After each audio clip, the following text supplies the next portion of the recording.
Benteng Belgica awalnya dibangun Portugis sebagai Fortaleza de São Pedro pada abad ke-16, namun kemudian direnovasi dan diperluas oleh Belanda pada 1611 di bawah Gubernur Jenderal Pieter Both menjadi Fort Belgica untuk memonopoli perdagangan pala. Benteng ini berfungsi sebagai basis militer dan pusat pengawasan, mengawasi perlawanan rakyat Banda terhadap monopoli dagang VOC dan mencegah penyelundupan rempah-rempah. Benteng Belgica terletak di Pulau Banda Neira, Kabupaten Maluku Tengah, Provinsi Maluku, Indonesia.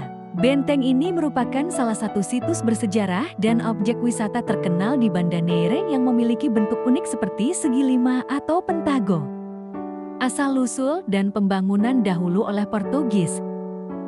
Benteng ini awalnya didirikan oleh bangsa Portugis pada abad ke-16 dan diberi nama Fortaleza de São Pedro. Setelah menguasai Banda, Belanda mengambil alih dan membangun kembali benteng ini pada 4 September tahun 1611 atas perintah Gubernur Jenderal Pieter Both. Fungsi dan peran perdagangan pala. Benteng ini dibangun untuk melindungi kepentingan VOC dalam memonopoli perdagangan pala, salah satu rempah termahal di dunia pada masa itu. Pertahanan. Benteng Belgica berfungsi sebagai benteng pertahanan yang kuat, mampu mengawasi hampir seluruh wilayah Neira dan sekitarnya. Pos pengawasan. Lokasinya di atas bukit memungkinkan tentara VOC memantau pergerakan kapal dagang dan mengintai pasukan Inggris atau Portugal yang berusaha menguasai jalur rempah. Sejarah penting pembangunan awal. Dibangun pada 4 September tahun 1611 di bawah perintah Gubernur Jenderal Pieter Both untuk mengatasi perlawanan rakyat Banda yang menentang monopoli VOC, pusat kekuasaan. Selama masa kolonial Belanda, benteng ini juga menjadi pusat pemerintahan dan administrasi di Pulau Banda sebelum dipindahkan ke Batavia. Pengambil alihan Inggris. Inggris pernah menguasai Banda termasuk benteng Belgica yang berhasil mereka rebut pada 8 Maret tahun 1796, setahun setelah direnovasi oleh Gubernur Francois van Bockholtz.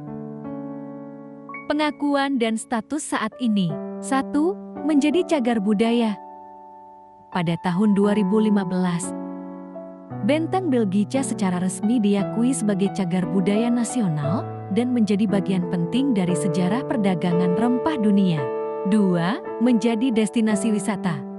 Saat ini, benteng Belgica menjadi salah satu destinasi wisata sejarah utama dan populer di Banda Neira, Maluku. Kesimpulannya, benteng Belgica adalah bukti praktik kolonialisme karena dibangun dan digunakan oleh bangsa Portugis lalu Belanda untuk menguasai dan memonopoli perdagangan rempah-rempah atau pala di Banda Neira, serta sebagai markas militer untuk menindas perlawanan rakyat setempat. Keberadaannya secara fisik menunjukkan dominasi dan kekuasaan bangsa Eropa di Kepulauan Indonesia, menjadikannya sebagai saksi sejarah penindasan dan eksploitasi kekayaan alam yang merupakan ciri khas kolonialisme.